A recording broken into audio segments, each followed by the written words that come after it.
बिस्मिल्लाहिर्रहमानिर्रहीम।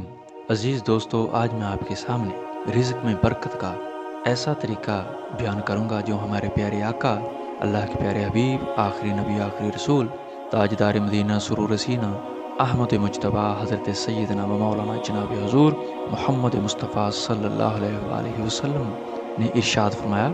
एक सहाबी रदी अल्लाह तआला अन्हु ने अर्ज़ की, या रसूल अल्लाह, या हबीब अल्लाह सल्लल्लाहु अलैहि वसल्लम, दुनिया ने मुझसे पीठ फेर ली। फरमाया, क्या वो तस्बीह तुम्हें याद नहीं जो तस्बीह है फरिश्तों और मखलूक की, जिसकी बरकत से रोज़ी दी जाती है।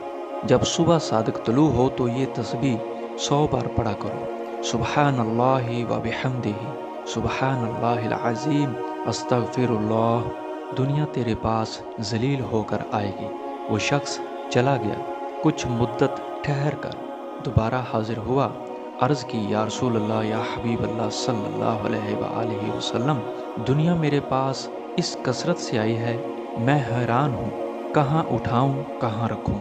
अल्लाह के प्यारे हबीब सल्लल्लाहु अलैहि वसल्लम ने इरशाद फरमाया, अपने मेहमान के साथ खाना खाओ, क्योंकि वो तन्हा खाने में शर्म महसूस करता है।